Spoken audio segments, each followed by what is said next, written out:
The agenda, as I mentioned, you know, Inger Eberhardt from the Dust and Image Society is going to be here.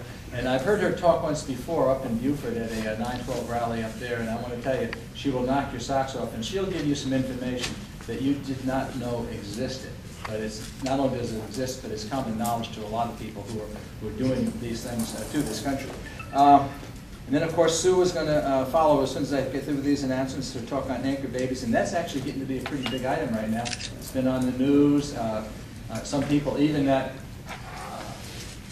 what would you call him, that fellow over in South Carolina, Lindsey Graham, is kind of excited about anchor babies, too. And I don't know where that comes from, but it's a big issue, you know, and people talking about whether or not it will be, I don't want to steal Sue's son, but whether or not it will require a constitutional amendment, or whether it will simply require a correct interpretation of the 14th Amendment. So it should be very interesting as that develops. Tom Ross is going to give us a talk on what it means to be a conservative, or conservatism. So that should be pretty interesting. I'd like to find out myself. And then if we have time, I'll take up the rear and we'll talk about something called free trade, which in a lot of people's minds has been replaced by fair trade. And what do we really think is the best method for our country to take and deal with, free trade or fair trade? So this is a big subject, and I'll try to take and just touch the edges of that to give you a little bit of talking point to go along with it. Right now, and we don't normally do this, but you know, sometimes a person's patriotism really, you know, stands out. Now, I'm going to talk about Sahar Hekmati.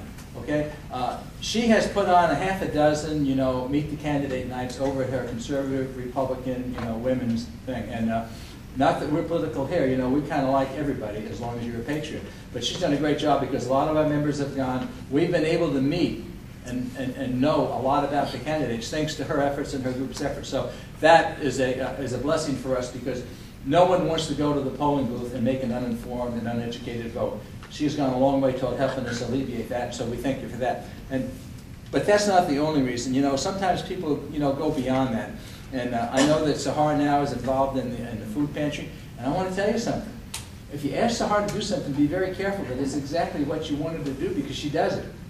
And she's been involved in the fundraising program over there, and if anybody needs fundraising right now, it's the food pantry because there are a lot of people in this county who really are hurting and they need food. And Sahar's out there leading the way, raising money and gulps like I even can't imagine. So she's done that out of the goodness of her heart. And this comes from a personal experience. You know, I work at the food pantry too, and we had a guy that was in really bad shape. He was a homeless guy. He lived up in McDonald, lived in the back of a warehouse.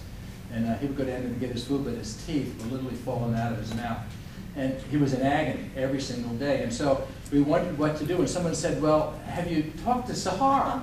And I said, well, what has she got to do with that? But anyway, she established, and I think she still has a big part, you know, in fact, I know she does, in the Hands of Hope Clinic.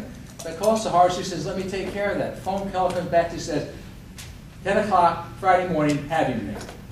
And we took him down to this dentist, you know, in Stockbridge, and this guy's, they gave this guy 5 appointments, no charge, just because of this program that's been set up, and Sahar's behind that too. So I don't like to point out people, yeah, everybody does a good job. Some people just go above and beyond, and you sometimes just have to recognize people that really do a job for their community. So thank you, Sahar.